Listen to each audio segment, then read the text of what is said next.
My people, Hey we guys, gather tonight we're today in talking about unity a and woman who strength. spent her entire Let our childhood being voices told she rise mattered, as one. and her entire adulthood proving she didn't. Not because she lacked intelligence, not because she lacked courage, because she was born Sleep female well, in my a little world that one. needed her to be male. May your This dreams isn't be about sweet. heroes. It's not about villains. You It's cannot about silence what the happens truth when with your fear father and decides threats. you're a mistake, and the rest Your of your authority life is becomes an hollow. argument against that verdict. Before we start, hit like if you want, subscribe if it matters to you. I'm not begging, just letting you know the option exists. And if you've got a story about being told you weren't good enough or watching someone you loved get erased by people who should have protected them, drop it in the comments. This one's for all of us who know what it's like when legitimacy gets weaponized. Now get comfortable. Pour something if you need it. We'll be here a while, and that's fine. February morning, 1516, St. Mary's City, Maryland colony. The midwife held up the infant still slick with birth and announced the words that would define a life. "A healthy girl, Your Excellency." Governor Aldrich Thorne VIII stood at the window of the manor, looking out over the Chesapeake Bay. The water was gray that morning, cold, the kind of February that promised spring but delivered ice. He didn't turn around. Behind him, his wife Elspeth of Castile lay in the bed exhausted, holding her arms out for the child she'd carried for 9 months. The midwife placed the baby against her chest. Elspeth looked down at the tiny face, the shock of red hair already visible, and smiled through tears. "She's beautiful," Elspeth whispered. Aldrich finally turned, walked to the bed, looked down at the infant, who blinked up at him with eyes that hadn't yet decided what color they'd be. "A daughter," he said. Not a question, a statement of unfortunate fact. "Yes," Elspeth said. "Margot, we agreed on Margot if she was a girl." Aldrich nodded once. "Margot Thorne, Lady Princess of Maryland." He said the title like a man reading from a script he didn't believe in. Then he walked out of the room. Didn't hold the baby, didn't kiss his wife, just left. The midwife and Elspeth exchanged a look, the kind of look women share when they know something has just broken that will never properly heal. Outside, the bells of St. Mary's Cathedral rang to announce the birth. The citizens of the colony gathered in the square, waiting for the governor to appear on the balcony and present the heir. They waited 40 minutes. When Aldrich finally stepped out alone, the crowd fell silent. "My wife has delivered a healthy child," he said, "a daughter, Margot. Pray for her health, and pray that the next one is a son." The crowd cheered because that's what crowds do, but the message was clear. This child was a placeholder, a temporary inconvenience until the real heir arrived. Margot Thorne entered the world celebrated and dismissed in the same breath. The early years were strange, contradictory. Margot was celebrated for things that should have made her valuable, then punished for being the gender that made those things irrelevant. At 4 years old, she could read, not children's books, the Bible, in Latin. By her 5th year, she was learning Greek from a tutor her mother had imported from Williamsburg. The man was astonished. He wrote letters to colleagues describing a child who absorbed language like cloth absorbs water. At 6, Margot played the harpsichord well enough that visiting dignitaries would stop their conversations to listen. Her small hands moved across the keys with a precision that seemed impossible for someone so young. Aldrich would show her off at state dinners. Bring her into the hall where ambassadors from Spain, France, England sat eating roasted duck and discussing trade routes. He'd place her at the instrument and say, "My daughter, 6 years old, watch." And Margot would play. Some complex piece by a composer whose name she'd memorized along with the notes. The room would go quiet. Men who'd spent decades in royal courts would set down their wine and actually pay attention. When she finished, they'd applaud. Aldrich would beam. For a moment, he'd look at her like she mattered. Then the moment would pass. He'd send her back to her chambers. Return to his conversations about lumber exports and shipping schedules. And Margot would walk through the hallways alone, trying to figure out why excellence felt like failure. Her mother understood. Elspeth had lived this before in Spain, watching brilliant women get reduced to decorative objects. She tried to prepare Margot for the reality without destroying the child's spirit. "You are extraordinary," Elspeth would tell her, brushing Margot's red hair before bed. "Never doubt that, but the world will doubt it. They will celebrate your mind and then tell you it doesn't matter." "Do you understand?" Margot, 7 years old, nodded. "Because I'm a girl." "Because you're a girl," Elspeth confirmed. "And because your father needs a son to inherit Maryland. Until he has one, you exist in a strange space, valuable and worthless at the same time." "Will he ever love me?" Margot asked. The kind of question children ask when they already know the answer, but need to hear it from someone else. Elspeth pulled her daughter close. He loves what you represent. The possibility that if you can be this brilliant, maybe the son will be too. But love you for yourself, I don't know, my darling, I don't know. It was the most honest answer anyone ever gave Margot Thorne, and it was the answer that would shape everything that followed. The pregnancies came regularly after that. Elspeth, desperate to give Aldrich the son he demanded, kept trying. The colony watched her belly swell, watched her retreat into confinement, watched the midwives rush in and out of the manor, and then inevitably watched the small coffins carried out. One stillborn boy, 1518. Twin girls born too early, dead within hours, 1,519. Another boy lived 3 days, 1,520. A girl survived 2 weeks, 1,522. Each death carved something out of Elspeth. She'd emerge from childbed thinner, paler, a little more hollow behind the eyes. But she'd recover, and 6 months later she'd be pregnant again. That was the job. That was the purpose. Produce an heir or become obsolete. Margot watched all of this from the margins.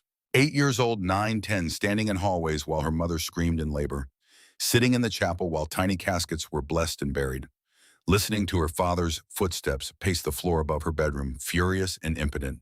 And she began to understand something fundamental about power. It didn't matter how smart you were, how talented, how beloved by tutors and ambassadors. If you couldn't produce the one thing the system required, you were nothing. Her father started avoiding her, not dramatically, just gradually. Fewer dinners together, fewer requests to perform for guests. He'd pass her in the hallway and nod the way you'd acknowledge a servant. Polite, distant, transactional. By the time Margot turned 12, she'd become a ghost in her own home. The only person who still saw her was her mother. Elspeth, exhausted and grieving, would still spend hours with Margot in the garden behind the manor. They'd walk among the roses Elspeth had planted years before, speaking Spanish together so the servants couldn't understand. "Do you resent me?" Elspeth asked one afternoon. It was spring. The roses were blooming. The air smelled like earth and possibility. "For what?" Margot asked. "For bringing you into this world, for making you hope you mattered, and then watching the world prove you don't." Margot considered the question. 13 now, old enough to see the cage clearly. "No," she said finally. "I resent him. He needs something you can't give and punishes both of us for it." Elspeth smiled sadly. "He's afraid you know. Maryland is fragile. The colony barely survives. If he dies without a son, the council could dissolve the governorship. Everything he's built could vanish. So he's not cruel for pleasure. He's cruel because he's desperate." "Does that make it better?" Margot asked. "No," Elspeth admitted. "It just makes it understandable. Which is worse in a way. If he was evil, we could hate him cleanly. But he's just weak. And weak men with power are more dangerous than evil ones." They walked in silence for a while. A servant approached, bowed, whispered something to Elspeth. Her face went pale. "What is it?" Margot asked. Elspeth looked at her daughter, opened her mouth, closed it. "Finally, your father has requested a meeting with the Archbishop. He wants to discuss the validity of our marriage." Margot, 13 years old, felt the ground shift beneath her feet. "What does that mean?" Elspeth's voice was steady, calm. The kind of calm that comes from knowing the worst has finally arrived and there's nothing left to fear. "It means he's found a way to erase me, and probably you too." The year was 1533. Margot had just turned 17. By then she'd grown into a young woman who turned heads. The red hair had darkened to auburn. The green eyes had settled into a shade that seemed to change with the light. She was small, delicate in build, but carried herself with a posture that suggested she was taller than she actually was. Ambassadors still praised her intelligence, still wrote letters home describing the governor's remarkable daughter who could debate theology in Latin and play music that made grown men weep. But Aldrich had stopped showing her off. He had other plans. The announcement came in March. No warning, no private conversation, just a proclamation read in the square by the town crier, that relic of a position that should have disappeared generations ago, but somehow persisted. "By order of Governor Aldrich Thorne VIII, let it be known that the marriage contracted between himself and Elspeth of Castile is hereby declared null and void, having been made in violation of divine law." The crowd in the square murmured, confused. Elspeth was beloved, quiet, dignified, charitable. She'd suffered through pregnancy after pregnancy trying to give Maryland an heir. What law had she violated? The crier continued, "It has come to light that Lady Elspeth was previously betrothed to the governor's late brother, Aldrich Thorne VII, who died before the marriage could be consummated. Church law forbids a man from marrying his brother's intended. Therefore, the union was never valid. Therefore, any issue from said union is illegitimate. The last word hung in the air like smoke. Illegitimate. Margot stood on the balcony of her room listening.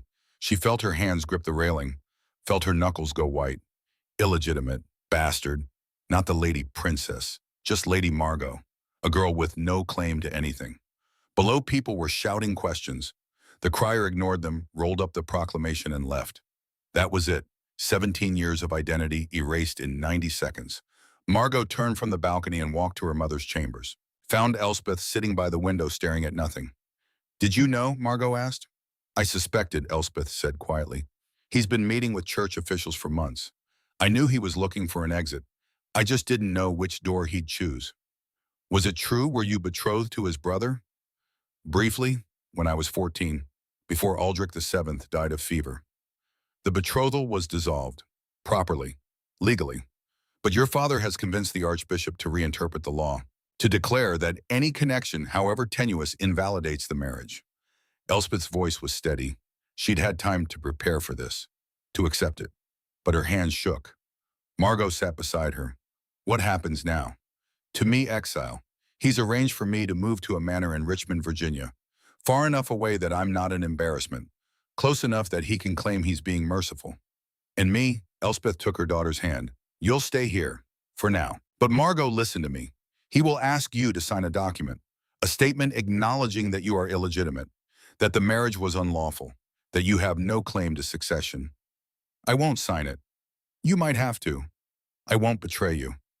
Elspeth's eyes filled with tears for the first time since the announcement. Oh, my darling, this isn't about betrayal. This is about survival. Your father is bringing in a new wife, a young one, Anne Blackwood, 26 years old, beautiful. Protestant, she'll give him what he wants. And when she does, you'll become even more invisible than you are now. Then let me come with you to Richmond. He won't allow it. You're still his daughter, even if you're illegitimate. You're still useful for political marriages. He won't let you go that easily. Margot felt something inside her chest crack. So, I'm trapped. Yes, Elspeth said simply. We both are, just in different rooms of the same prison. They came for Elspeth 3 days later. A carriage, 4 guards, a priest because Aldrich wanted the separation to look civilized, spiritual even. Elspeth was allowed 1 trunk of belongings, 1 servant, no goodbye dinner, no public ceremony. Just a quiet exit through the back gate while the colony pretended not to notice. Margot stood in her room watching from the window.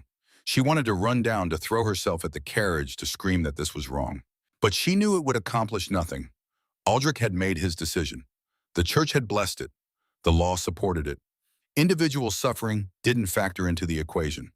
The carriage pulled away. Elspeth didn't look back. Margot wondered if that was strength or if her mother simply couldn't bear to. That night, Aldrich summoned Margot to his study. She'd been in this room 1,000 times as a child, sitting on the floor while he worked, reading books while he signed documents. Back when he still tolerated her presence. Now the room felt hostile. The walls seemed to lean in. The candlelight threw strange shadows. Aldrich sat behind his desk. In front of him, a single sheet of parchment. Sit, he said. Margot sat. He pushed the parchment toward her. Read it. She did.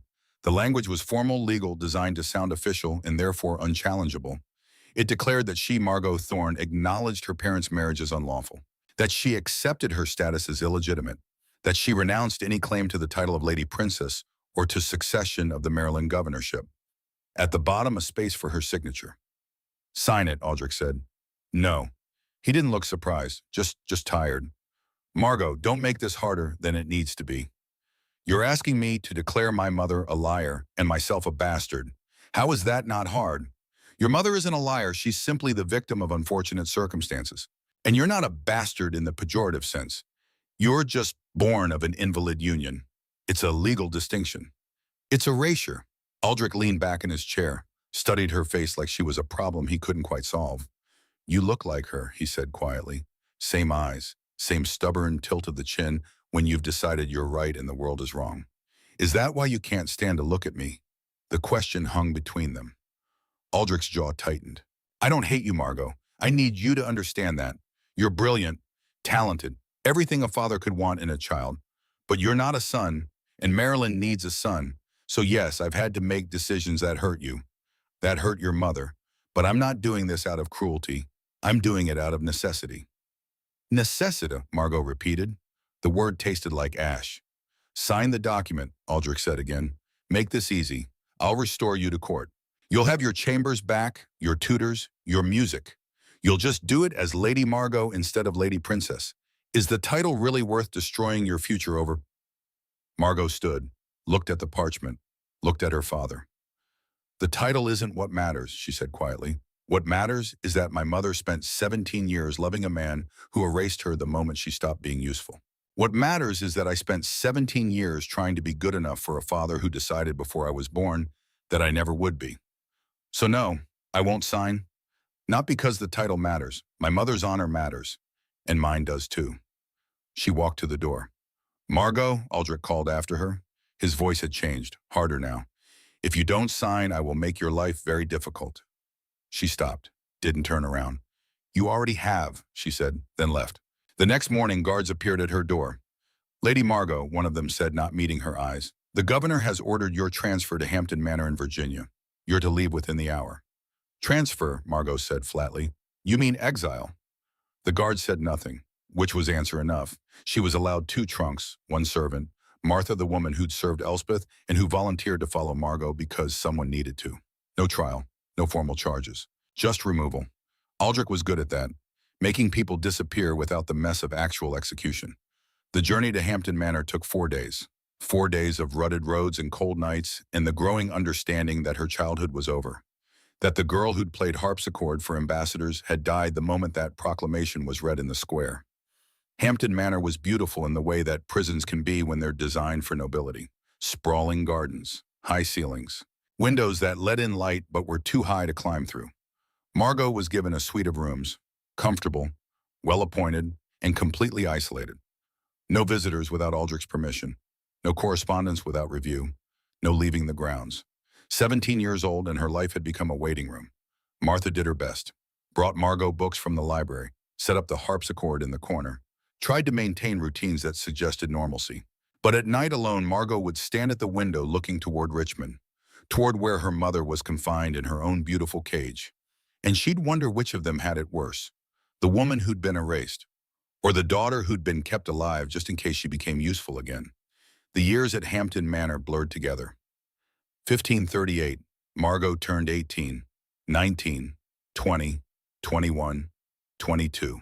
Birthdays marked only by Martha's quiet acknowledgement and a letter from Elspeth that took 3 weeks to arrive and had clearly been opened and read by someone else before reaching Margot's hands. The letters were careful, coded. Elspeth couldn't write openly about Aldrich's cruelty or the injustice of their situation. So she wrote about gardens, about the roses she was planting in Richmond, about the weather, about faith. But Margot could read between the lines, could see her mother's loneliness in the way she described flowers that no one else would see, could feel her desperation in the scriptures. She quoted passages about endurance and hope deferred. Martha smuggled uncensored letters out occasionally, found servants traveling between Virginia estates who'd carry messages for a few coins. Those letters were different, raw, honest. I think about you every day, Elspeth wrote in one. I imagine you playing music in that prison they've built for you. I imagine you reading, studying, refusing to let them make you small. Hold firm, my darling, they can take titles. They can take freedom, but they cannot take who you are unless you let them. Margot kept every letter, tied them with ribbon, and hid them in a box beneath a loose floorboard. They were evidence, proof that she'd been loved, that someone had seen her and decided she mattered. News from St. Mary's City arrived in fragments. Anne Blackwood had given birth. 1534. A girl, Elizabeth. Aldrich was furious according to the rumors. Another daughter, another failure.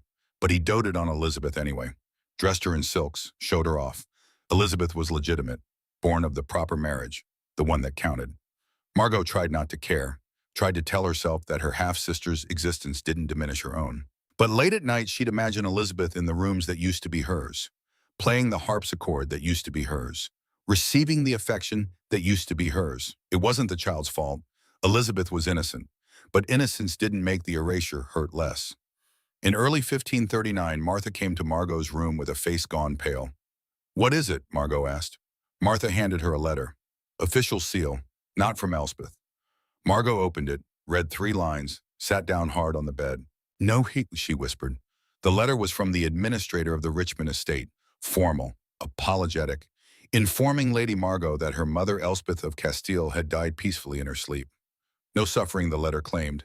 It included a second letter, sealed with wax, addressed to Margot in her mother's handwriting.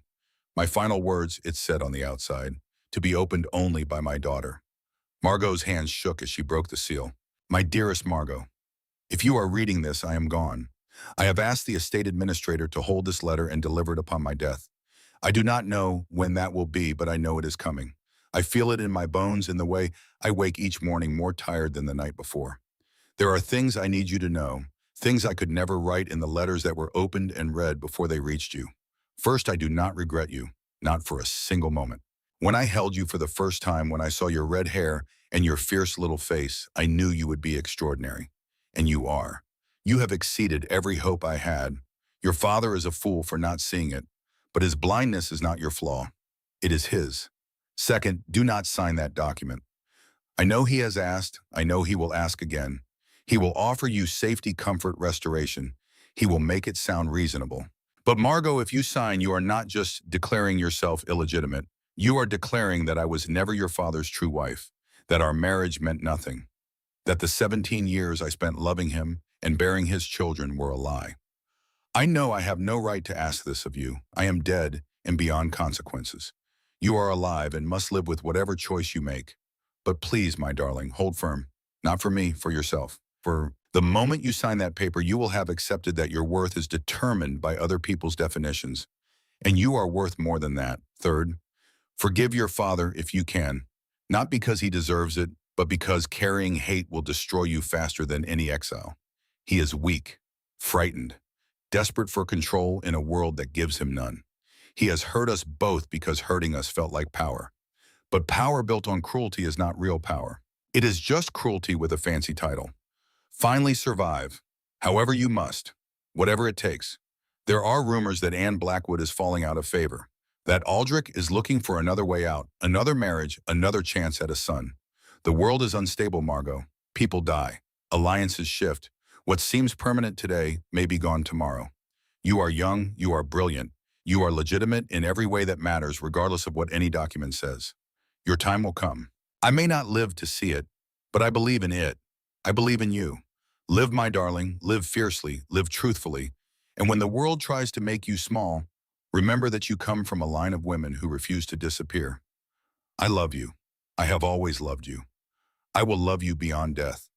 Your mother, Elspeth. Margot read the letter 3 times. Then a fourth. Then she pressed it to her chest and wept. Martha sat beside her silent. There were no words, no comfort that could bridge the space between living and losing. When Margot finally looked up, her eyes were red but dry. I want to attend the funeral, she said. Your father has forbidden it, Martha said gently. He sent word that you are not to leave Hampton Manor under any circumstances. She was my mother. I know. I should be there. I should be the one to bury her, to say the prayers, to make sure she's remembered as more than the woman who failed to produce an heir. Martha took Margot's hand. She is remembered. By you. That's what matters. But it didn't feel like enough. It felt like one more thing stolen, one more indignity in a lifetime of them. The day of the funeral, Margot knelt in the chapel at Hampton Manor, alone except for Martha, who stood quietly in the back. She prayed. Not the formal prayers of the Catholic Mass, though she knew those too. Private prayers. Conversation with God or her mother or the universe or whoever might be listening. I don't know how to do this, she said aloud. I don't know how to live in a world where you're gone, where there's no one left who sees me as more than a problem to be managed. Silence. Just the sound of wind outside and her own breathing. He wants me to sign. You told me not to. But mother, what if that's the only way forward? What if holding on to principle just means dying slowly in this beautiful cage? More silence. Tell me what to do, she whispered. Please, I need a sign. Anything. Nothing came, no divine intervention, no sudden clarity, just the empty chapel and a grief so heavy it felt like drowning. She stayed there until nightfall, until Martha gently touched her shoulder and said it was time to return to her rooms. As they walked through the hallway, a servant approached, young man nervous, carrying a sealed envelope. For Lady Margot, he said quietly, from the governor. Martha took it, opened it after the servant left, read it. Her face hardened. "What is it?" Margot asked. Martha handed her the letter. It was brief, direct. No condolences for her mother's death. Just business. Margot, in light of recent events, I am prepared to offer reconciliation. Sign the enclosed document and acknowledging your status, and you will be restored to court.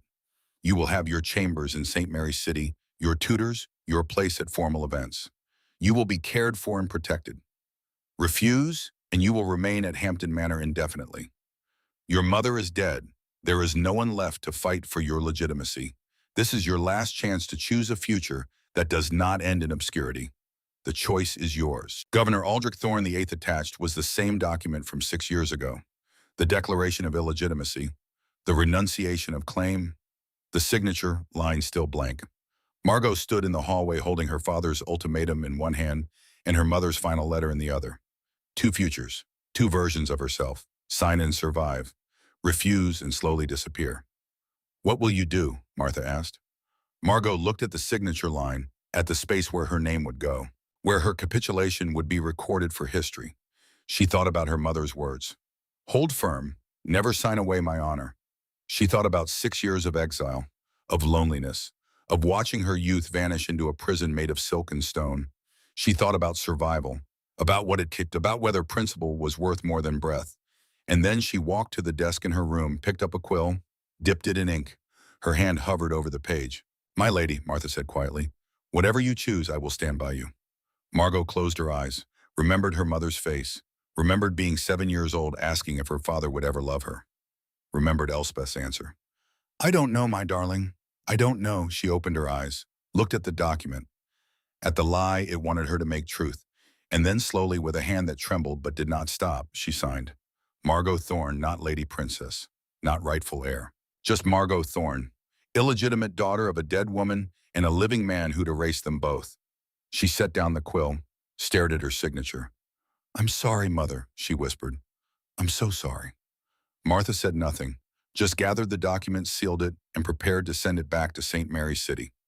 Margot walked to the window, looked out at the Virginia countryside, at the gardens her mother would never plant, at the world that would keep turning whether she was legitimate or not.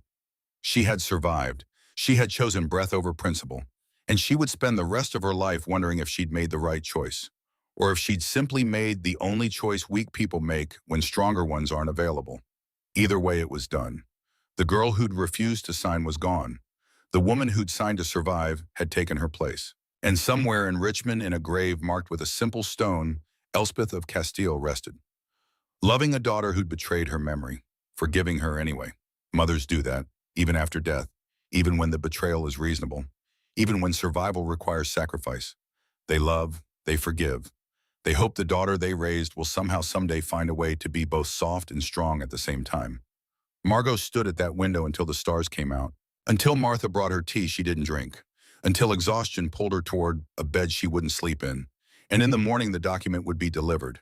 The signature would be witnessed. The erasure would be complete. But tonight, for one more night, she was still Elspeth's daughter. Still the girl who'd been loved without condition. Still someone's whole world. Tomorrow could take that away. Tonight she held on. The carriage that brought Margot back to St. Mary's City arrived on a Tuesday morning in September 1540. 7 years since she'd been sent away. 7 years since she'd seen the Chesapeake Bay from these streets, smelled the salt air mixed with tobacco smoke, and horse manure, heard the cathedral bells ring the hours. 24 years old now. Not old by most measures, but old enough to know that the girl who'd left this city was dead. The woman returning in her place had learned things about survival that couldn't be unlearned. The carriage stopped at the rear entrance of the governor's mansion. Not the front. That would have been too public, too much of an acknowledgement. Margot understood the message. She was being allowed back, not welcomed. Martha climbed down first, then helped Margot descend. The September sun was warm on her face. She'd forgotten what Maryland light felt like. Sharper than Virginia. More honest somehow. A servant she didn't recognize met them at the door. Young woman, maybe 18, with eyes that wouldn't quite meet Margot's. "Lady Margot," the girl said, with emphasis on the lady and careful avoidance of anything that might suggest princess. "The governor has arranged chambers for you in the East Wing, if you'll follow me." They walked through hallways Margot had run through as a child. The portraits on the walls were the same. Same thorn ancestors staring down with expressions that managed to be both severe and vacant. But there were new additions. A large painting of Anne Blackwood in her prime before whatever had happened to her happened, and beside it a smaller portrait of a little girl with dark hair and serious eyes. Elizabeth, 6 years old now. Margot's half-sister, the legitimate one. Margot stopped in front of the portrait, studied the child's face, tried to feel something, resentment maybe, or curiosity. But all she felt was a distant recognition that this small person had taken her place and neither of them had chosen it. "She's in the nursery," the servant said quietly, "if you'd like to meet her." "Does she know about me?" "She knows you exist. I don't know what she's been told beyond that."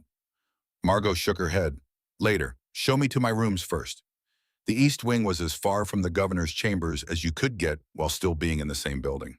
The rooms were fine, well appointed, but smaller than what she'd had as a child, and the windows faced the servants' courtyard instead of the bay. Another message. "You're here, but know your place." Martha began unpacking while Margot walked to the window. Watch servants carry water haul wood scrub floors, ordinary people doing ordinary work. She envied them. They knew what they were. No ambiguity about legitimacy or succession, just labor in exchange for wages. Simple, honest. A knock at the door. "Enter," Margot said. A man in his 50s stepped in, well-dressed but not ostentatiously so. He had the look of someone who'd spent a lifetime navigating the space between power and service. His eyes were kind, careful but kind. "Lady Margot," he said, bowing slightly, "I'm Ambassador Charles Pemberton. I served your mother when she was mistress of this household. I wanted to welcome you home." Margot studied him, remembered vaguely that her mother had mentioned a Pemberton in her letters, someone who'd been loyal when loyalty became dangerous. "Thank you, Ambassador, though home feels like a generous word for what this is." Pemberton's mouth twitched into something that might have been a smile. "Generous words are the currency of this place, my lady. You'll find we trade in them heavily." "And what's the exchange rate for honest ones?" "Considerably higher, which is why they're rare." Margot found herself almost smiling. "You knew my mother well." "As well as anyone was permitted to know her. She was a remarkable woman, dignified even when they tried to strip her of dignity." "You remind me of her." "I signed the document she told me never to sign." Pemberton nodded slowly. "I know. I was there when it was presented to the governor. I watched him read your signature." He looked relieved. "And if I may say so, you made the only choice available to you. Your mother would have understood that." "Would she? Well, she understood survival, Lady Margot. She practiced it for 17 years in a marriage that was dissolving long before it was legally ended. She would not have wanted you to die for principle when living for eventual justice was still possible." Margot turned back to the window. "And is it possible, I mean, justice?" "The world changes," Pemberton said carefully. "People die. New alliances form. What seems permanent has a way of becoming temporary. Your father is 48 now, in good health, but health is a fickle thing, and he still has no son. He has me, for whatever that's worth. You're worth more than you think, and less than you deserve. But worth is contextual, my lady. Today you're the illegitimate daughter he tolerates. Tomorrow you might be something else entirely." He bowed again. "I'll leave you to settle in. But know that there are people in this household who remember your mother with love and who see you with clear eyes. You're not as alone as you might feel." After he left, Martha came to stand beside Margot at the window. "He's right, you know," Martha said, "about the world changing. I've served in enough noble houses to know that today's certainties become tomorrow's impossibilities with frightening speed." "Did my mother ask you to follow me?" Margot asked. "When she knew she was dying, did she ask you to stay with me?" Martha was quiet for a moment. "She asked me to help you survive. She said you'd need someone who remembered her, who could remind you where you came from when the world tried to rewrite your history." "And has it rewritten my history?" "They're trying. The official version now is that your mother was a tragic mistake, a well-meaning woman caught in an unfortunate betrothal technicality. You're portrayed as a victim of circumstances, not malice. It's softer that way, easier to digest. Softer lies are still lies. Yes, but they're the kind of lies people can live with, and living with them means you get to stay alive, which is the point." Margot leaned her forehead against the window glass. It was cool against her skin. Grounding. "I don't know how to do this, Martha. I don't know how to smile at the man who erased my mother and pretend we're a functional family. I don't know how to navigate a court where everyone knows I'm here on sufferance. You learn, Martha said simply, one day at a time, one smile at a time, one strategic silence at a time. Your mother did it. You can too. Dinner that evening was a formal affair. Margot was expected to attend. She dressed carefully. Nothing too fine that would seem presumptuous. Nothing too plain that would seem bitter. A middle ground that suggested acceptance without enthusiasm. The dining hall was full. Aldrich at the head of the table, of course. Beside him, a woman Margot didn't recognize. Younger than Anne Blackwood had been, maybe 30. Blonde hair, pale skin, a gentle expression that seemed genuine rather than performed. Margot, Aldrich said as she entered. His voice was cordial, pleasant, as if the last 7 years had been a minor administrative delay rather than exile. Come, meet Jane Seymour, my wife. Wife. So Anne Blackwood was gone. Margot wondered how. Illness, disgrace, execution. The questions must have shown on her face because Aldrich added Anne was found guilty of adultery and treason. She was executed 2 months ago. He said it the way someone might mention a change in the weather. Margot felt something cold settle in her stomach. This was what happened to women who failed. They got erased. Legally. Permanently. Jane Seymour stood and walked to Margot. Took both her hands in a gesture that felt surprisingly warm. I've heard much about you, Lady Margot. Your father speaks of your intelligence and musical talent. I hope we'll become friends. The kindness seemed real. Margot didn't trust it, but she recognized it. Thank you, Lady Seymour. I hope the same. They sat. Servants brought food, roasted venison, fresh bread, wine from Virginia vineyards. The meal was elegant, expensive, a show of stability and prosperity. How was Hampton Manor? Aldrich asked, cutting his meat with precise movements. Quiet, Margot said. Peaceful. Good. I'm glad you found it comfortable. I wanted to ensure you were well cared for during your absence. Absence, not exile, not imprisonment, just a polite gap in the timeline. It was adequate, Margot said. She could play this game too, reduce trauma to bureaucratic language, make suffering sound like mild inconvenience. Jane watched the exchange with intelligent eyes. She understood what was happening, the careful dance of people pretending the past didn't exist. Margot, Jane said gently, I want you to know that I had no part in what happened to you or your mother. I met your father after those events were already concluded. I hope you won't hold me accountable for them. It was a generous thing to say, more generous than necessary. Margot looked at Jane and saw something she hadn't expected. An ally. Maybe. Potentially. I don't hold you accountable, Lady Seymour. You're not responsible for choices made before you arrived. Jane smiled. Please call me Jane. If we're to live in the same household, formality will become tiresome. Aldrich watched this interaction with apparent approval. He wanted peace. Wanted his household to function smoothly. Wanted the messy past to fade into polite distance. I'm glad you two are getting along, he said. Family is important. Stability is important. Marilyn needs both. Margot nodded, said nothing. Let him interpret her silence however he needed to. After dinner, Jane asked if Margot would walk with her in the garden. The same garden where Margot had walked with Elspeth years ago. But the roses had changed. Overgrown in some places, carefully pruned in others. New colors had been added. White blooms Margot didn't remember. Yellow tea roses that must have been imported. The garden had evolved without her, become something different from the sanctuary she remembered. Your mother planted these original red ones, Jane said, touching a familiar bloom. The servants told me. They still tend them carefully. She was beloved, you know, by the people who actually knew her, but not by history. History is written by whoever survives longest and controls the narrative. Your mother didn't survive. Your father did. So his version became official.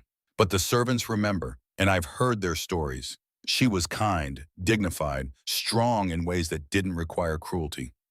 Margot felt tears threatening, pushed them back. Why are you telling me this? 2 reasons. First, I think you need to know that your mother hasn't been forgotten. And second, I want you to understand that I'm not your enemy. I didn't choose this life to cause you pain.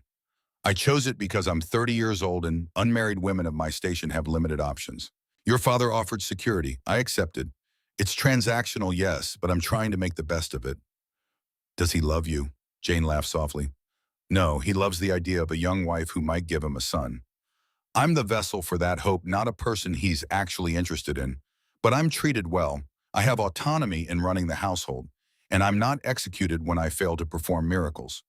By the standards of this world, that's success. They walked in silence for a while. The evening air smelled like roses in the distant bay. I'm pregnant, Jane said quietly. 3 months. No one knows yet, except the physician, and now you.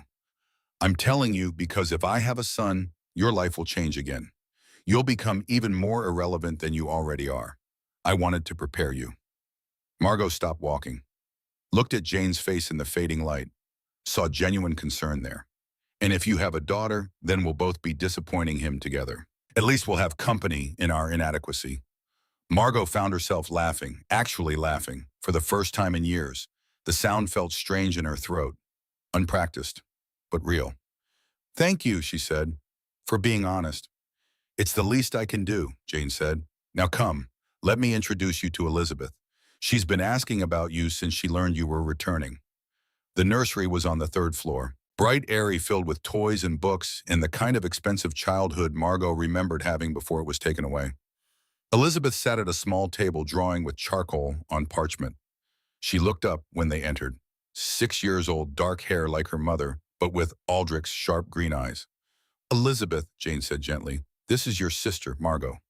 Elizabeth studied Margot with the frank assessment only children can manage. No pretense, no politeness, just curiosity. You're the one who lived at Hampton Manor, Elizabeth said. Statement, not question. Yes, Margot said. Why? Your father sent me there. Our father, Elizabeth corrected. We have the same one. Margot knelt to be at eye level with the child. You're right. We do. Same father, different mothers. Is your mother dead? Yes. Mine too. Elizabeth said it matter-of-factly. Anne Blackwood had been executed when Elizabeth was 5. Old enough to remember, young enough to not fully understand. I'm sorry, Margot said. Do you hate me? Elizabeth asked. The question caught Margot off guard. Why would I hate you? I'm legitimate and you're not. Father loves me and not you. I took your place. Margot looked at Jane, who seemed equally surprised by the child's directness. Who told you that? Margot asked gently. Nobody told me. I listened. Servants talk. They think children don't understand, but we do. Margot sat fully on the floor, not caring about her dress. Elizabeth, I don't hate you. You didn't choose to be born any more than I did. You didn't ask to be legitimate while I'm not. None of this is your fault. But do you wish I wasn't here? Margot considered lying, considered saying all the proper things about loving family and accepting God's will. But Elizabeth had been honest. She deserved honesty in return. Sometimes, Margot admitted, sometimes I wish the world was different and I was still the daughter who mattered. But that's not your fault.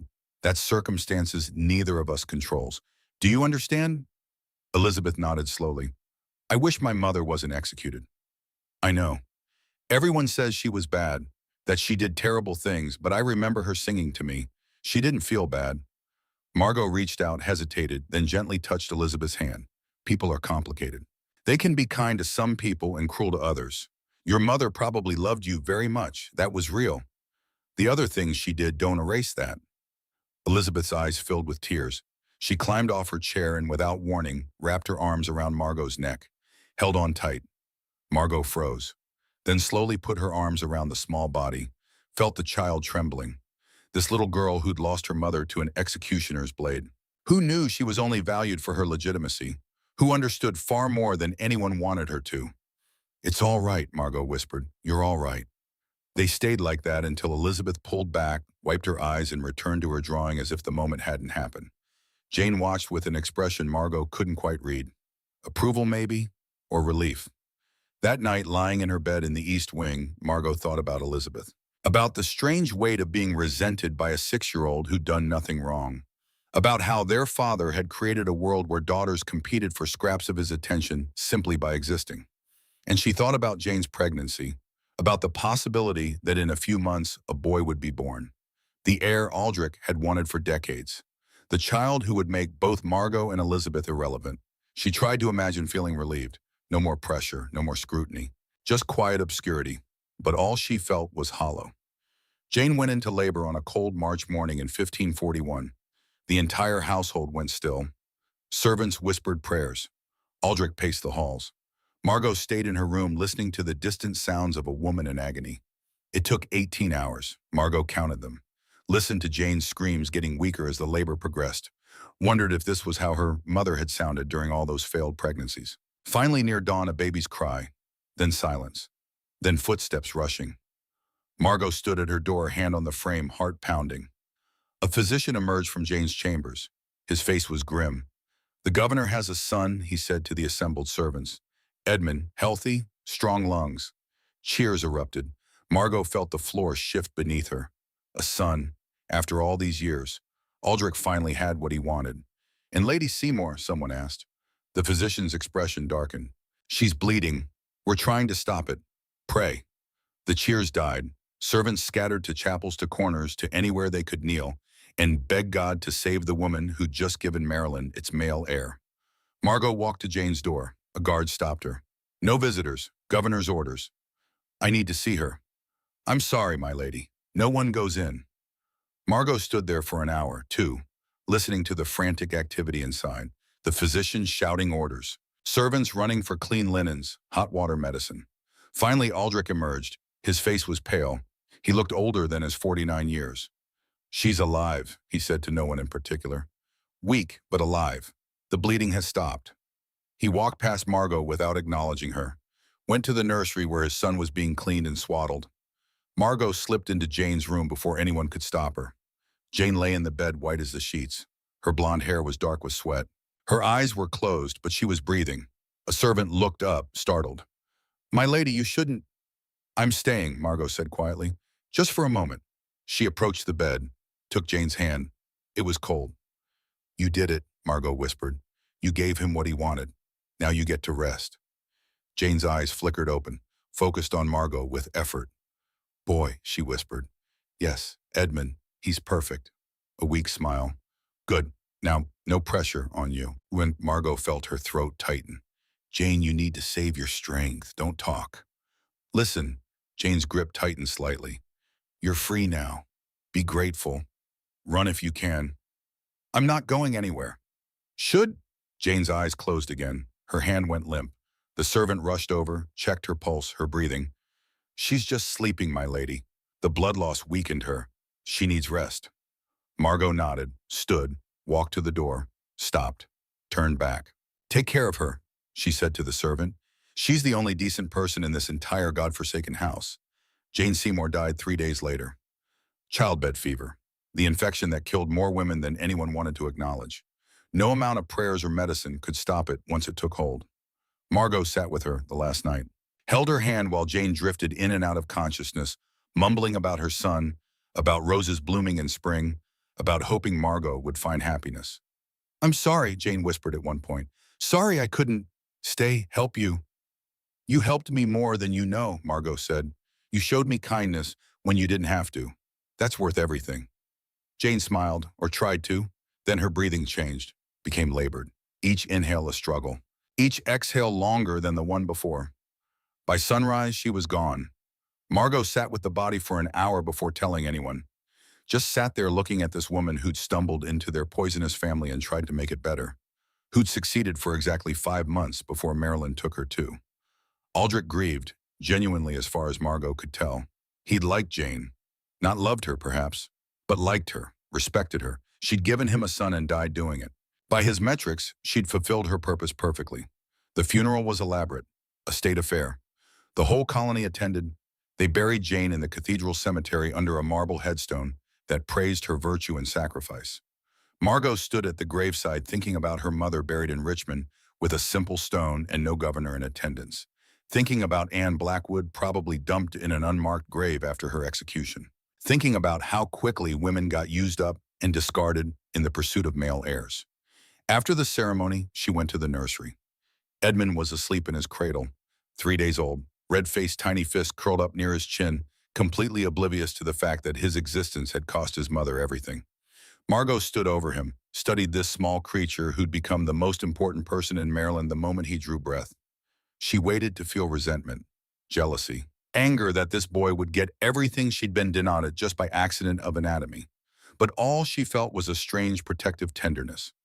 "Hello, Edmund," she whispered. "I'm your sister. Well, half-sister, the illegitimate one. You probably won't remember me. Your father will make sure we're not close.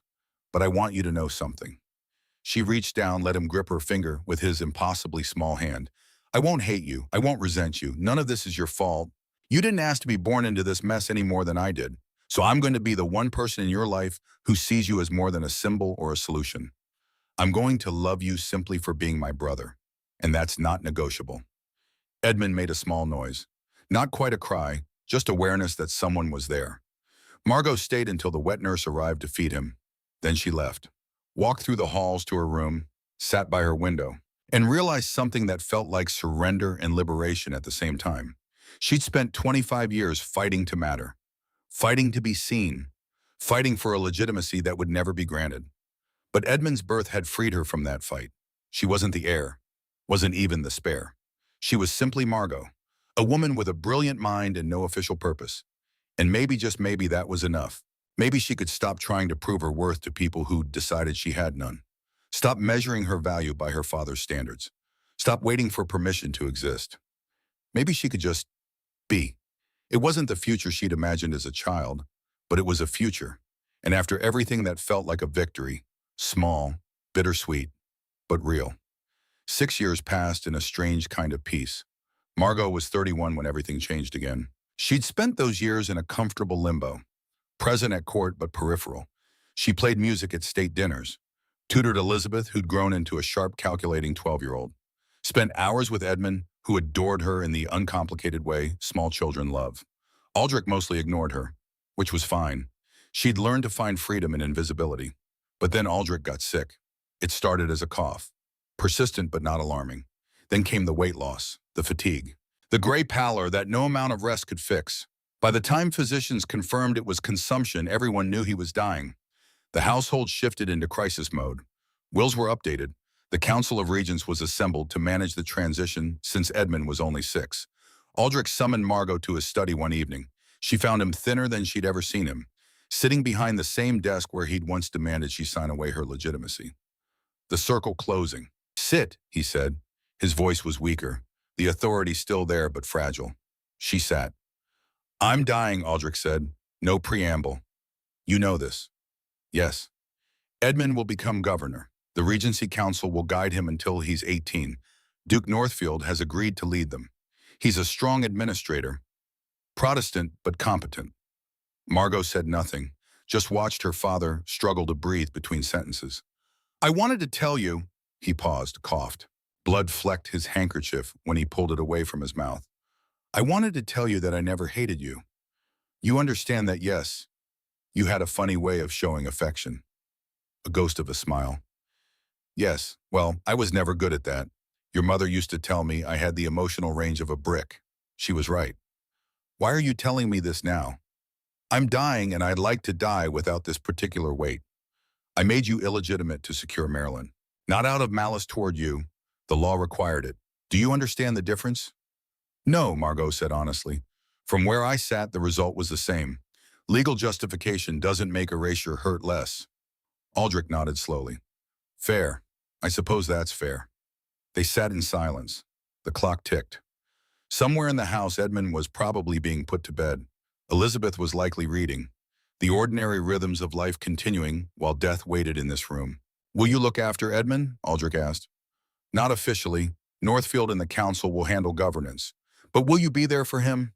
As family, he'll need someone who isn't using him for political gain. You're asking me to protect the son you had to replace me. I'm asking you to protect your brother." "Yes." Margot thought about 6-year-old Edmund, about the way he lit up when she entered a room, about how he'd started calling her Mags and would grab her hand to show her his latest discovery in the garden. "I'll protect him," she said. "Not for you, for him. That's all I ask." Aldrich died 3 weeks later, quietly, in his sleep, the way powerful men usually hope to go. The funeral was enormous. The whole colony mourned. Margot stood with Elizabeth and Edmund watching their father's coffin lowered into the ground. Elizabeth was dry-eyed and composed. Edmund cried silently into Margot's skirt. "Is father in heaven?" Edmund asked.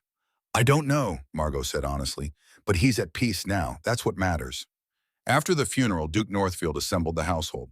He was 50 years old, tall, severe, with the kind of face that suggested he'd never laughed at anything in his life. His eyes were cold. "Edmund VI is now governor of Maryland," Northfield announced. "As head of the Regency Council, I will administer the colony until he reaches majority. Our first priority is religious reform. Governor Aldrich allowed Catholic practices to persist too long. That ends now. Margot felt ice slide down her spine. Northfield continued, all public Catholic masses are hereby forbidden. Private devotions will be monitored. Anyone found conducting or attending Catholic worship will face consequences. Elizabeth looked at Margot. Edmund was too young to understand. Margot kept her face neutral, but inside alarms were screaming. The persecution started small, subtle. Chaplains were replaced with Protestant ministers. Catholic books were removed from the library. The icons in the chapel were taken down and destroyed. Margot's private chapel, the one Jane had arranged for her, was raided on a Tuesday. She'd been kneeling there saying morning prayers when soldiers burst in. Northfield stood in the doorway watching. "What is this?" Margot demanded. "Illegal worship," Northfield said calmly. "Catholic masses are forbidden. This is private prayer, in my own chambers. Prayer using Catholic rites, which makes it illegal." He gestured to the soldiers. "Remove everything, altar candlesticks, prayer books, all of it." They stripped the room bare while Margot watched, took the crucifix her mother had given her, the rosary beads that had belonged to Elspeth. Everything. "This is persecution," Margot said quietly. "This is law," Northfield corrected. "If you have grievances, address them to the council. But I'd advise against it. Your position here is already tenuous. Don't give us reasons to reconsider your presence." After they left, Margot sat in the empty room. Just bare walls and floor. The space where God had been now hollow. Martha found her there an hour later. "They've arrested Father Thomas," Martha said. Father Thomas had been the family chaplain since before Margot was born. An old man nearly 70 who'd baptized her and heard her confessions and buried her mother. "On what charges? Conducting Catholic worship. They're taking him to prison." Margot stood. "I need to see Edmund." She found her brother in the nursery being dressed by servants. He was 6, old enough to be governor in name, too young to understand what that meant. "Mags," he said, smiling. Then he saw her face. "What's wrong?" She knelt to his level. "Edmund, I need you to do something for me. Anything. I need you to tell Duke Northfield to release Father Thomas." Edmund's face scrunched in confusion. "Why, Quandam? Father Thomas is old and sick, and arresting him is cruel. You're the governor. You can order his release." "But Duke Northfield said Father Thomas broke the law." "Sometimes laws are wrong, Edmund. Sometimes people in power make rules that hurt innocent people. When that happens, other people in power need to stand up and say no." Edmund looked uncertain. "Duke Northfield is very scary." "I know, but you're the governor. He works for you, not the other way around. Do you understand?" Edmund nodded slowly. "I'll try." He didn't succeed. When Edmund asked Northfield to release Father Thomas, the Duke patted the boy's head and said, "When you're older, you'll understand why some mercy is really just weakness." Father Thomas died in prison 3 months later, his crime saying mass for 2 elderly servants who missed the old rites. The situation deteriorated quickly after that. Northfield's council became increasingly aggressive. Catholics were fined for possessing rosaries. Families were investigated for suspicious gatherings. Protestant informants were rewarded for reporting their Catholic neighbors. Margot tried to protect what she could. She hid books in her rooms. Sheltered servants who were being questioned, used what little influence she had to quietly intervene. But her influence was minimal. She was tolerated, not respected. The illegitimate daughter of a dead governor. Useful for tutoring Edmund in Latin and music. Otherwise invisible. The breaking point came in late 1553. Edmund, now 12, called Margot to his chambers. He looked miserable. Older than his years. Trapped. "They want me to write you a letter," he said. "Who does Duke Northfield and the council? They wrote it. I'm supposed to copy it and sign it as an official order from the governor." "What does it say?" Edmund handed her a draft. Margot read it, felt the world tilt. It demanded that Margot renounce Catholicism, that she attend Protestant services, that she publicly acknowledge the Catholic faith as heresy, or face charges of treason. "I don't want to send this," Edmund said. His eyes were wet. "But they said if I don't, they'll remove you from the household. They'll send you away, and I'll never see you again." Margot set down the letter, pulled Edmund into a hug, felt him shaking. "It's all right," she said. "It's not your fault. What will you do? What I have to." She released him, looked at the letter again, at the impossible choice. Betray her faith or lose her freedom. "Tell them no," she said. "Mags, tell them I will not renounce my faith. I will not attend their services. I will not declare my mother's religion heresy. And if they want to charge me with treason for that, they're welcome to try.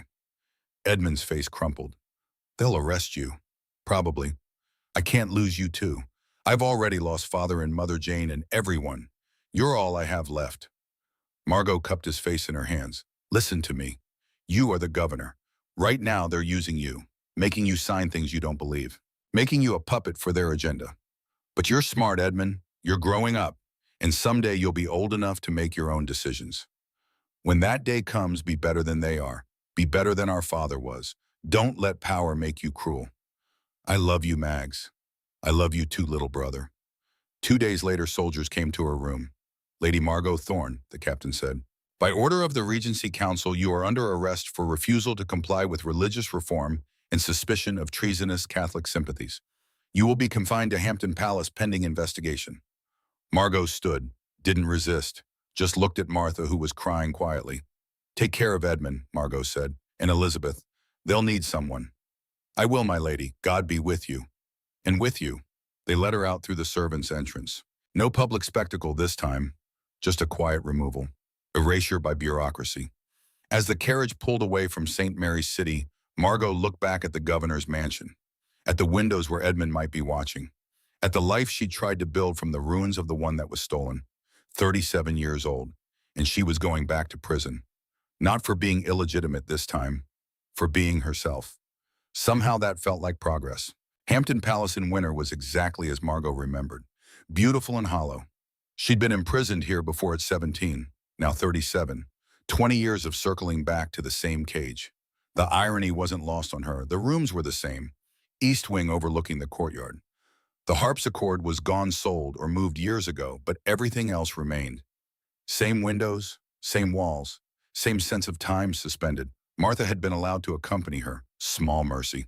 They didn't speak much those first days, just existed in the strange limbo of waiting for whatever came next. 3 months passed. Winter turned to spring. No trial, no formal charges, just confinement. Northfield's strategy was elegant in its cruelty. Don't make Margot a martyr by executing her. Just forget about her. Let her fade into irrelevance while the world moved on. But the world had other plans. In June, Edmund got sick. The news arrived via a servant who traveled from St. Mary's City. Margot grabbed the woman's arm, desperate. How sick? Very, my lady. Consumption. Same as your father. The physicians don't expect him to recover. Margot felt the floor drop. Edmund, her little brother, 12 years old, dying. I need to see him. Duke Northfield has forbidden it. No visitors except the council and physicians. He's 12. He's dying alone. Someone needs to be with him. The servant's eyes filled with pity. I'm sorry, my lady. I'm just delivering the news. I have no authority to change it. After the servant left, Margot paced her room like a caged animal. Martha watched helpless. There's nothing you can do, Martha said gently. You're a prisoner. You can't reach him. He's dying, Martha. He's dying, and he's probably terrified, and the only people around him are politicians calculating how his death benefits them. She stopped pacing, pressed her forehead against the window glass. This is my punishment, she whispered. Not the imprisonment. This, knowing he needs me and being unable to help. Edmund died on July 6, 1554. Margot learned about it 3 days later. The official messengers hadn't bothered informing her promptly. Why would they? She was nobody, an inconvenient relic of the previous administration. She stood in her room holding the letter that announced his death and felt something inside her break that hadn't broken before. Not when her mother died. Not when she'd signed away her legitimacy. Not through any of the humiliations and betrayals. But this, losing Edmund, the one person who'd loved her without agenda, who'd called her Mags and held her hand and trusted her when everyone else saw her as a problem to be managed. This broke her. Martha found her on the floor, letter still clutched in her hand, making sounds that weren't quite crying. Something deeper, older. The grief of watching everyone you love get taken while you're forced to survive. I'm sorry, Martha whispered, holding her. I'm so sorry. They stayed like that until the sound stopped and Margot went quiet, hollow. What happens now? Margot asked eventually. Her voice was flat, empty. I don't know. Edmund had no children, no wife. The succession is unclear. I'm his half-sister. By blood, I'm next. You're illegitimate, my lady. The council will never recognize your claim. Then who? Martha hesitated. Rumor is they've already chosen Lady Jane Ashford, Edmund's cousin, Protestant, 16 years old, easily controlled. Margot laughed. It sounded broken. Of course, another puppet, another girl who will do what she's told until they're done with her. She stood, walked to the window, looked out at Virginia countryside that had witnessed both her imprisonments. I'm not staying here, she said quietly. My lady, I'm not staying here waiting for them to decide whether to execute me or just let me rot.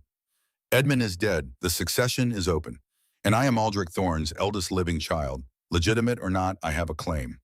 They have guards, you're under arrest. Then I'll have to be creative. The escape happened on a Thursday night. Martha had spent weeks cultivating relationships with the guards, finding the ones who drank, the ones who gambled, the ones who could be bribed or distracted. She'd also been communicating with Ambassador Pemberton through servants traveling between Virginia and Maryland. Pemberton had connections, resources, and he'd loved Elspeth enough to help her daughter. When the moment came, it was almost anticlimactic. The guard on duty that night was a young man named Thomas, 23, owed gambling debts. Martha offered him enough money to cover them. He looked the other way while Margot and Martha slipped out through the servants' quarters. 2 horses waited in the woods, provided by Pemberton's network, along with men's clothing, travel supplies, and a map. You're sure about this? Martha asked as they mounted. No, Margot said, but I'm doing it anyway. They rode north, toward Maryland, toward St. Mary's City, toward whatever waited there. The journey took 2 days. They avoided main roads, sleeping rough, eating dried meat and stale bread. Margot's body ached from riding. She hadn't been on a horse in years, but the physical pain was almost welcome. Something concrete to focus on besides the impossibility of what she was attempting. On the second night camped in a clearing, Martha asked the question she'd been holding back. What's your plan when we reach St. Mary's? Rally support, claim my right as Aldrich's daughter, force the council to acknowledge that blood matters more than legitimacy documents. And if they refuse, then I fight. You're one woman, my lady. Northfield has an army. Margot stared into the fire. I'm one woman with a legitimate grievance and nothing left to lose. That's more dangerous than an army. They reached the outskirts of St. Mary's City on Sunday morning. Margot expected resistance, expected to have to sneak in to hide to operate from shadows. Instead, what she found was chaos. The city was in uproar. People crowded the streets. Arguments broke out on corners. The cathedral bells rang constantly, no pattern, just noise. Margot and Martha tied their horse and walked into the marketplace. A woman selling bread saw Margot and went pale. Lady Margot, is that truly you? Yes, Margot said. I got signs. What's happening? But no. The council declared Jane Ashford the new governor 3 days ago. But people are angry. She's not of the direct line. You are. People are saying Northfield staged a coup. Another voice, a man this time. The Thorne line should continue, not some cousin from the Piedmont. More people gathered, recognizing Margot, murmuring. The crowd grew. An old man pushed forward. You're Aldrich's daughter. You have claim. I'm illegitimate, Margot said. The law. The law is whatever Northfield says it is. Someone shouted. He declared your father's marriage invalid to suit his purposes. That doesn't make it true.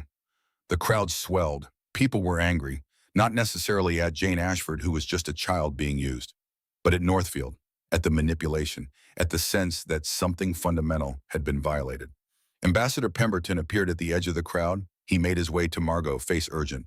My lady, you need to come with me, now, before Northfield's guards find you. We're safe house. Catholic nobles who support your claim. We need to move quickly. Margot looked at the crowd, at people who'd ignored her for years now looking at her like she mattered, like she was the answer to something. I claim the governorship, she said, loud enough for people to hear. I am Aldrich Thorne's eldest child. I have more right to Maryland than any cousin. If you support that claim, spread the word. Tell everyone, the legitimate line continues through me. Cheers erupted. People rushed forward, trying to touch her to pledge support. Pemberton pulled her away through back alleys to a townhouse where Catholic nobles had assembled. Inside, men and women she half recognized from court functions stood waiting. Lord Christopher Winthrop, Lady Margaret Fairfax, a dozen others.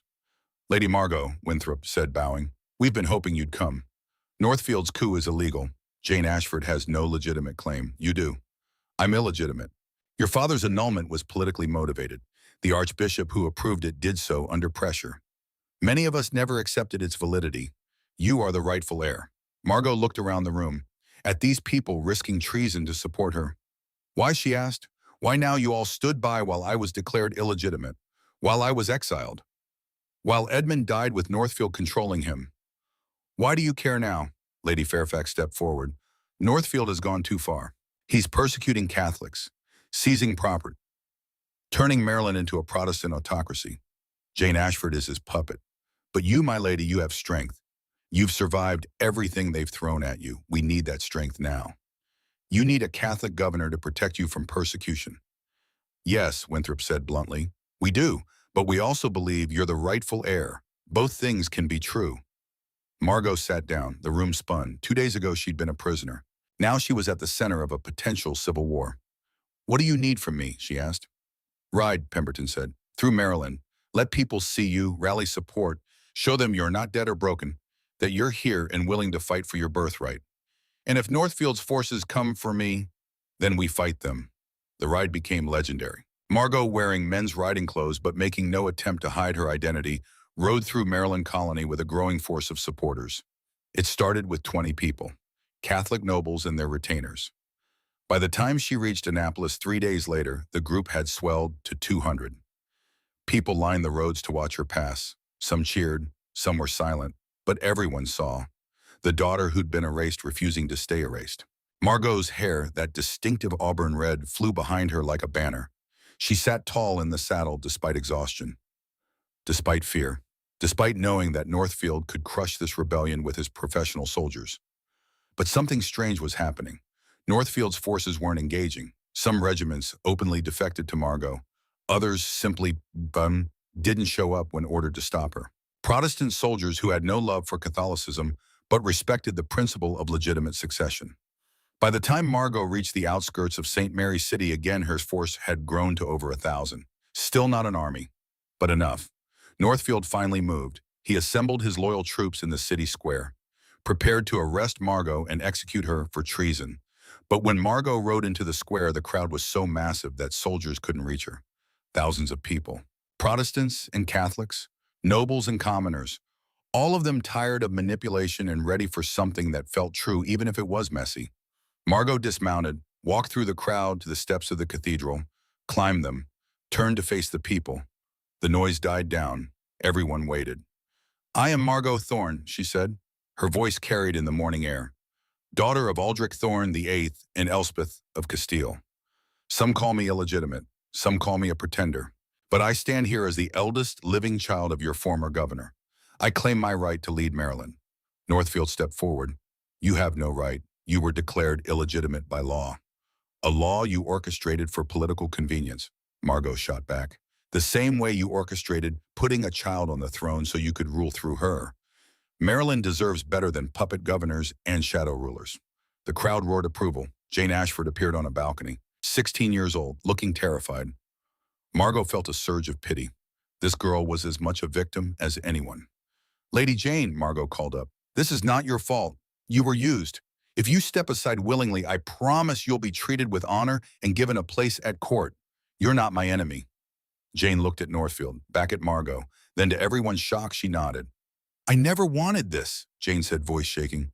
I was told I had to, but if there's another way, I'll take it. Northfield's face went purple. You foolish girl, you're the legitimate governor. For 9 days, Jane said, 9 days of being terrified and manipulated. I'm done. If Lady Margot wants Maryland, she can have it. The crowd exploded, cheering, crying, people hugging strangers. Northfield tried to rally his soldiers, but they refused. One by one, they lowered their weapons. Some even joined the crowd. The coup collapsed, not through violence, through a 16-year-old girl saying no and an illegitimate daughter refusing to disappear. August 15th, 1554, St. Mary's Cathedral. Margot stood in the antechamber wearing robes that had belonged to her father. They'd been altered to fit her smaller frame. The deep blue velvet, the gold embroidery, symbols of power she'd never imagined wearing. Martha fussed with the ceremonial collar. Hold still, my lady. This needs to sit properly. I can't breathe. Governors don't breathe. They project authority. Despite everything, Margot smiled. When did you become an expert on governance? When I spent 40 years watching powerful people make terrible decisions. I learned what not to do. The rest is improvisation. A knock at the door. Ambassador Pemberton entered. They're ready for you, Governor Thorne. Governor, the word felt foreign, like wearing someone else's skin. Give me a moment, Margot said. Pemberton nodded, withdrew. Margot walked to the window, looked out at the crowds filling the square, thousands of people waiting to watch her crowned, waiting to see if she'd be different from the men who'd come before. I don't know how to do this, she said quietly. I never trained for governance, never sat in on council meetings, never learned how to manage a colony. You learned how to survive, Martha said. That's harder and more useful. Survival and leadership aren't the same thing. No. But leadership without survival is just performance. You've already proven you can endure. Now you just have to prove you can act. Margot turned from the window, looked at Martha, this woman who'd followed her through exile, imprisonment, flight, who'd never wavered. Thank you, Margot said, for everything, for staying when you had every reason to leave. Your mother asked me to help you survive. I'm just keeping my promise. She'd be proud, you know, of you. Martha's eyes glistened. She'd be proud of you too, my lady. You did what she asked. You held firm. I signed the document. I declared myself illegitimate. To survive. She understood survival, and now look where you are, about to be crowned governor despite everything they did to prevent it. That's not failure, my lady. That's victory. The coronation ceremony was both ancient and improvised. Archbishop William Thornton, who'd approved Aldrich's annulment years ago, now blessed Margot's ascension. Politics made strange partners. Margot knelt before the altar, felt the weight of the ceremonial crown placed on her head. Heavy, gold, studded with stones that had been mined from Maryland soil. The archbishop's voice rang through the cathedral. By the grace of God and the will of the people, I pronounce Margot Thorne, daughter of Aldrich Thorne, the 8th governor of Maryland Colony. May she rule with wisdom, justice, and mercy. The crowd erupted, cheering that shook the ancient walls. Margot stood, turned to face the people, saw Catholics crying, Protestants looking uncertain. Jane Ashford in the front row applauding genuinely. Elizabeth, now 20, watching with an expression Margot couldn't quite read. And so many others. People she knew, people she didn't. She walked down the aisle, crown on her head, robes trailing. Out onto the cathedral steps where sunlight hit her like a physical thing. The crowd stretched as far as she could see. She raised her hand. Silence fell. I stand before you not as a conqueror, but as your servant, she said. I know many of you have doubts. I'm a woman in a position traditionally held by men. I'm Catholic in a colony divided by faith.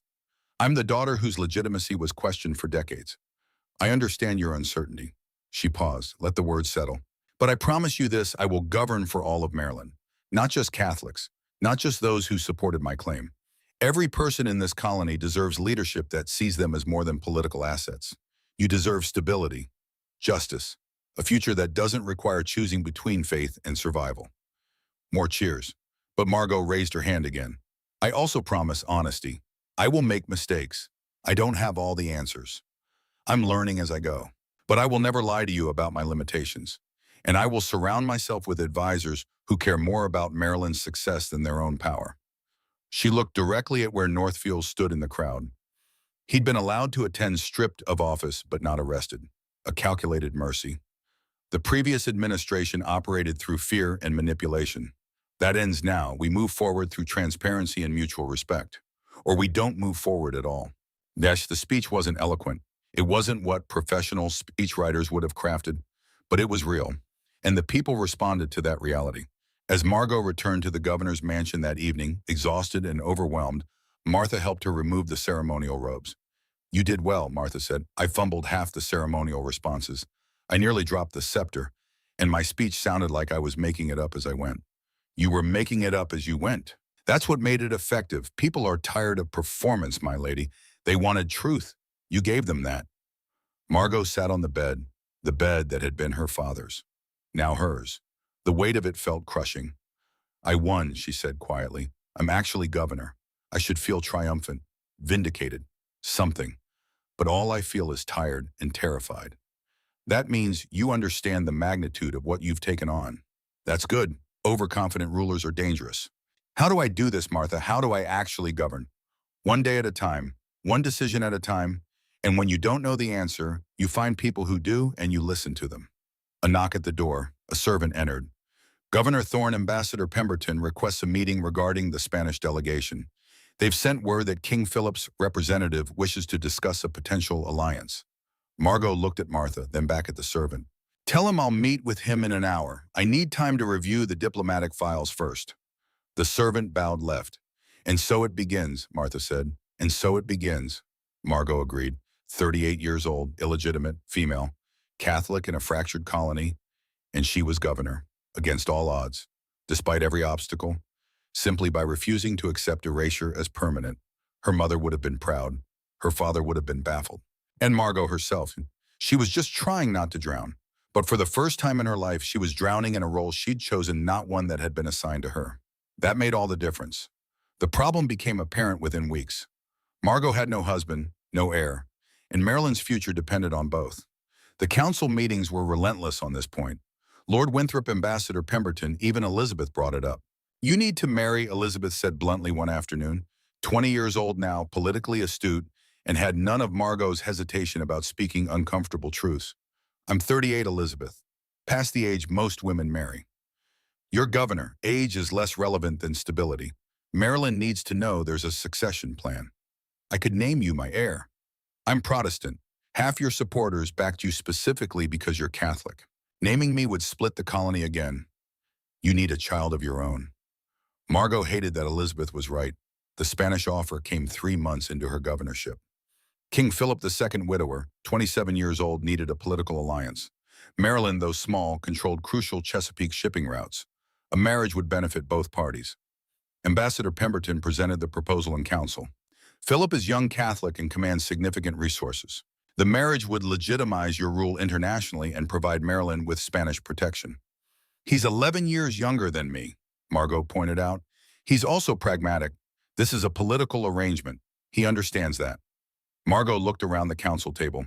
Everyone was nodding, even the Protestant members who saw Spanish alliance as preferable to French interference. What do we know about him personally? Pemberton hesitated. He's reserved, dutiful. He was married before to the Portuguese princess. She died in childbirth. He's not looking for romance, my lady. He's looking for strategic advantage. How reassuring. But the reality was clear. Margot needed this marriage, not out of desire. Maryland needed it. The announcement caused immediate backlash. Protestant factions erupted in fury. Spanish control had always been their nightmare. Now their Catholic governor was handing them directly to Spain. Thomas Wyatt, a Protestant noble in his 40s, led the opposition. He'd supported Margot's claim over Jane Ashford on principle. But Spanish marriage was different. This is betrayal, Wyatt shouted at a public gathering. We fought for a Maryland governor, not a Spanish puppet. His followers grew. Armed men, angry rhetoric, threats of rebellion. Margot called an emergency council meeting. We need to address this directly, she said.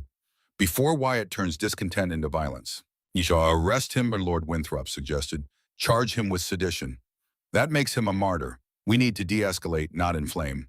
Then what do you propose? Margot stood, walked to the window, looked out at St. Mary's City, her city now, her responsibility. I'll speak to them myself, publicly, address their concerns directly. That's dangerous, my lady. These are armed men who see you as the enemy. Then I'll show them I'm not, or I'll die trying. Either way, we'll know where we stand.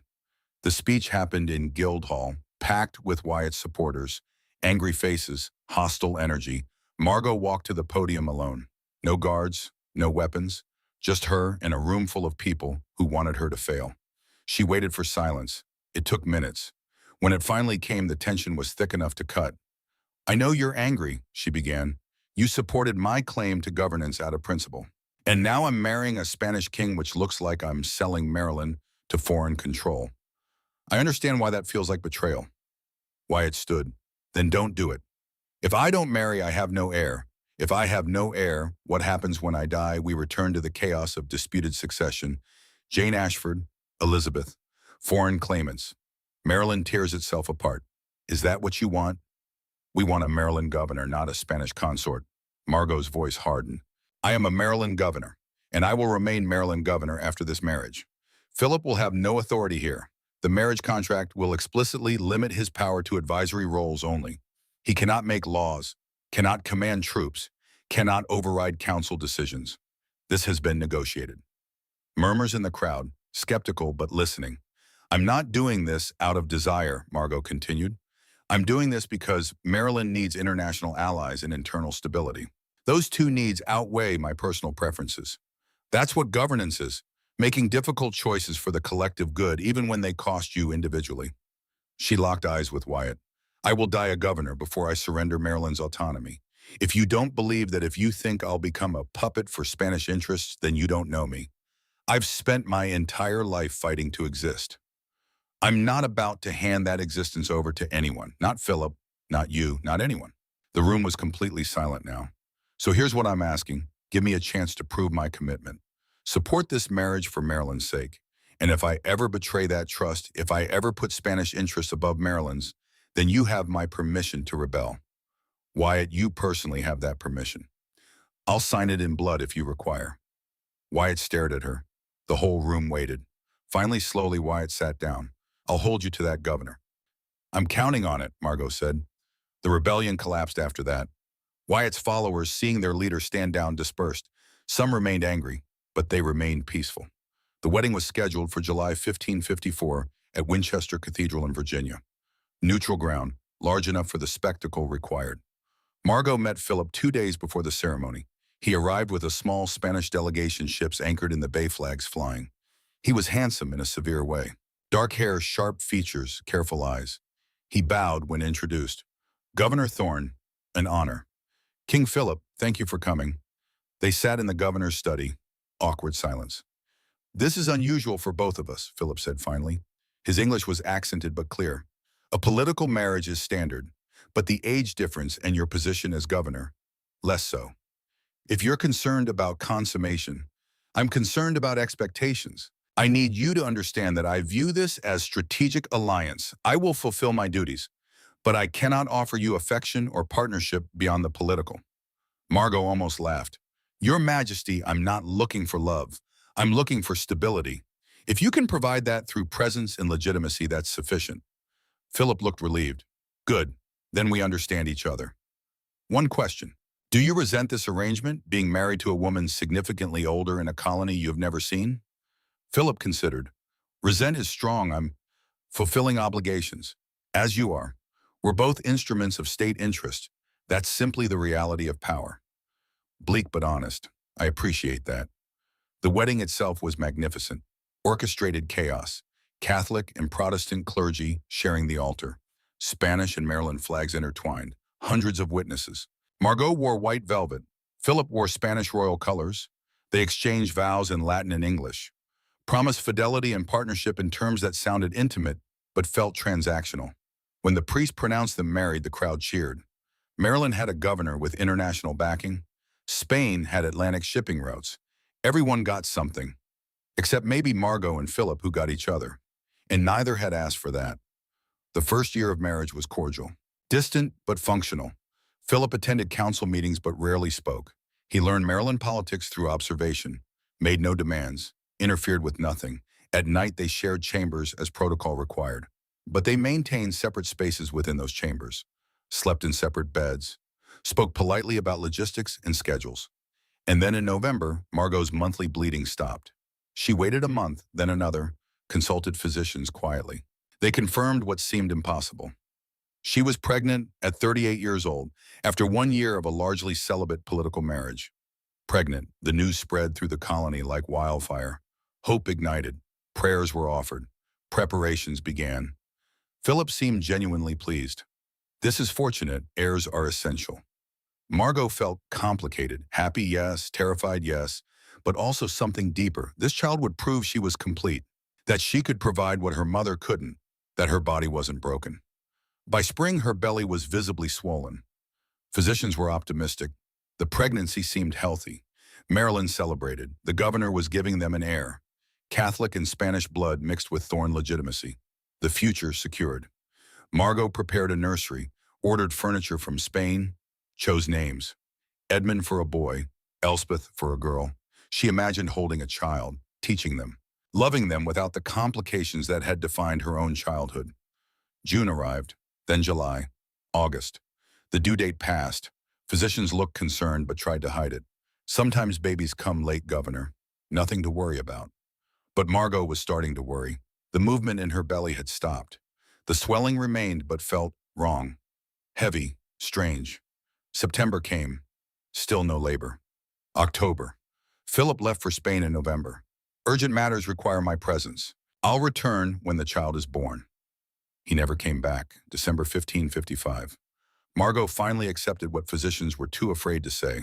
There was no baby. There had never been a baby. Pseudocyesis, phantom pregnancy. Her body, driven by desperate desire and psychological stress, had mimicked pregnancy symptoms so perfectly that even trained physicians believed it. The swelling was fluid.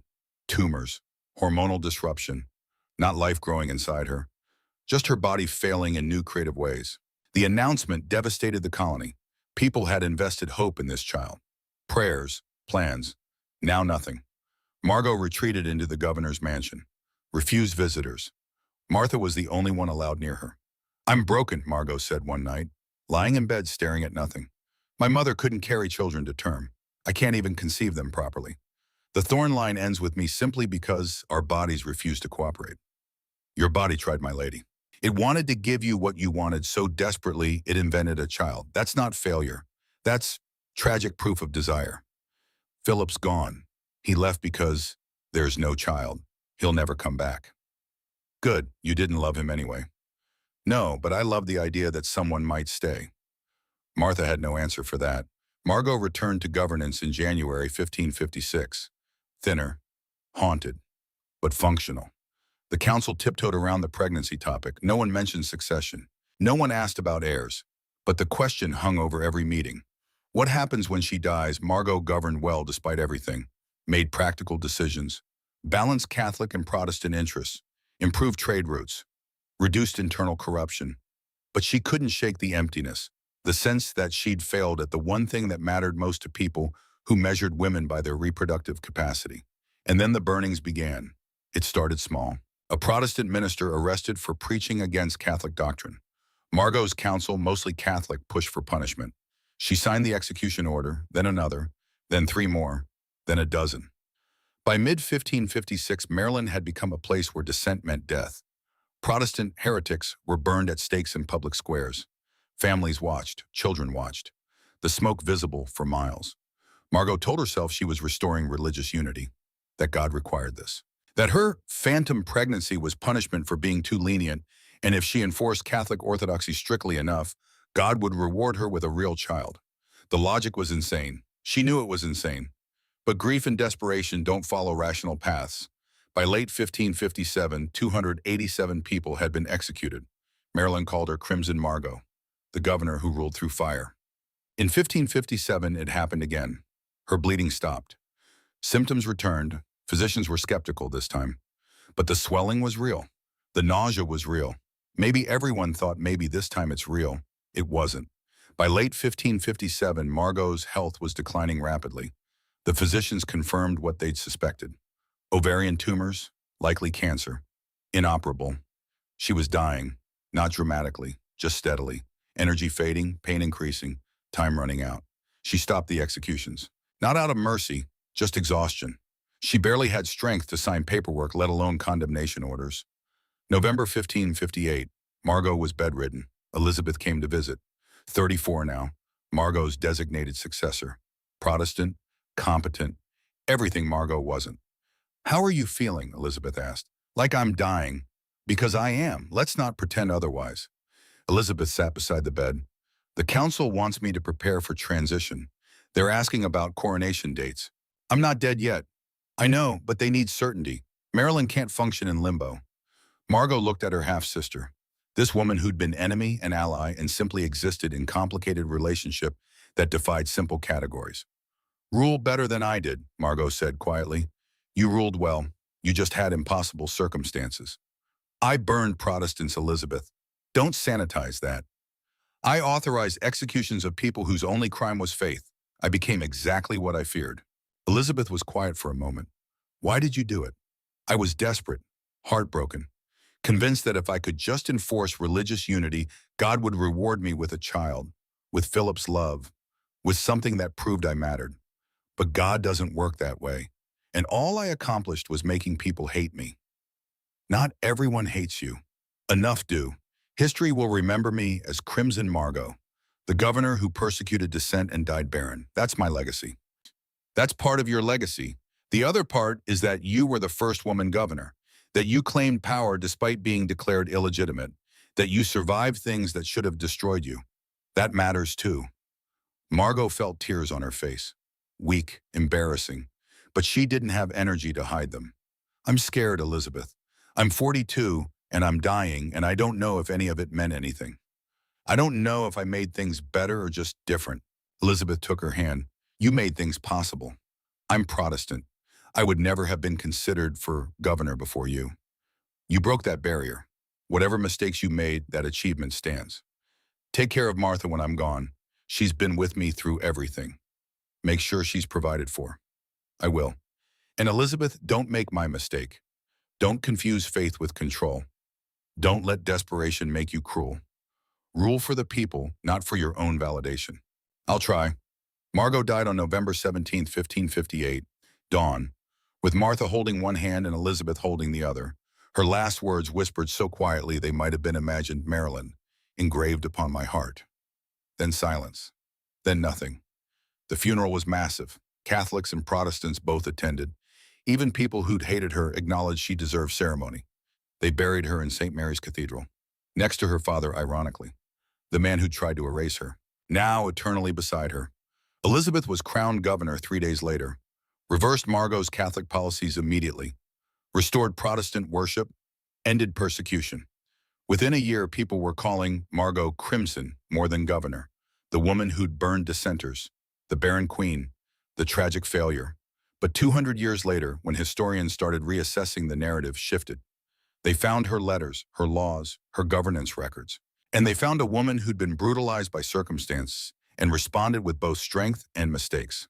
Not a villain, not a saint, just a human being trying to survive in a system designed to destroy her, and surviving against all odds long enough to change the rules for whoever came after.